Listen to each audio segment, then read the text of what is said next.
गड़ुनी लक्ष्मी बस असंतोष लोके सरकार परिवर्तन पर ठप वीडियो को जणाइले अभियोग पंचायत को ब्लॉक एवं ब्लॉक को जिला सदर महकुमा सहित जोड़िबा पई पूर्वतन मुख्यमंत्री नवीन पट्टनायक आरंभ करथिले लक्ष्मी बस योजना जहाके लोकमाने सुविधारे यातायात करिपारिबे।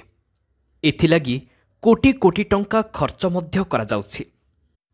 पंचायत सारा लक्ष्मी बसर विज्ञापन होर्डिंगुड़िक लागिछि, किंतु किछि पंचायतरू गड़ुनी लक्ष्मी बस।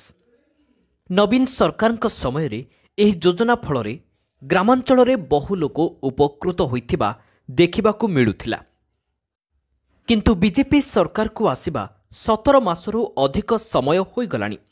हेले जेतिकी नवीन करिथिले आसिबा परठारू अधिकांश रूट रे यातायात सुविधा एवं बस नथिबारु लोके नाही नथिबा असुविधार सम्मुखीन हेउछन्ति। सेमिति अभियोग आनिछन्ति गंजाम शेरगढ़ ब्लॉक खिरीडा ग्राम पंचायतर खिरीडा ग्रामवासी माने। शेरगढ़ ठारू खिरीडा पंचायत को गड़िनी लक्ष्मी बस आउ गाँ लोके अनेक हैरान हेउछन्ति। एने शेरगढ़ ब्लॉक बीडीओ निकटरे अभियोग करिछन्ति ग्रामवासी। पंचुगौड़ आमे मो बस संपर्क रे आस्तिलु आ वीडियो मैडम को मिसिलु। बस जाउनी आपनकर पछ ना ना जाउ केबड जाउ 2 वर्ष हला जाउ आगे जिबार नाही आमे से हमर किंतु से तांको गांव नउतिले से हम गांव को नउ नथिले सेति जोगो एबे मां को कहिया को आस्तिलु। हम रास्ता देखियो ठीक थिले जिवो बोली कहले मां सरपंच को कहबार। अच्छा आउ एबे कोन दिन मीटिंग हेतिला जे से दिन हेले कहिदिलु हमर वीडियो आ समस्त जाइथिले कहिथिलु।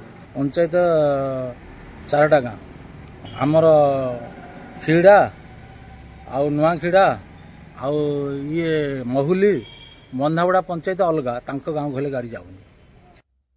तेबे शेरगढ़ ठारू खिरीडा पंचायत 10 किलोमीटर दूर। ब्लॉक कार्यालय, मेडिकल, बजार, थाना, तहसिल भली विभिन्न कामरे आसिले जनसाधारण नाना हैरान हेउछन्ति। बंधागुड़ा पंचायतर बंधागुड़ा, चसा महुली, खिरीडा आदि गाँवर लोक माने लक्ष्मी बस सुविधारू वंचित हेउछन्ति। ए बाबदरे शेरगढ़ बीडीओ को पचारिबारु एही विषय तुरंत विभागीय अधिकारी एवं सरकारक गाइडलाइन को अनुध्यान करी पदक्षेप नियाजिबो बोली प्रतिश्रुति देइथिबा जणा पड़िछि। शेरगढ़रू सूर्यनारायण पाणिग्राहींक रिपोर्ट, ओडिशा न्यूज नाउ।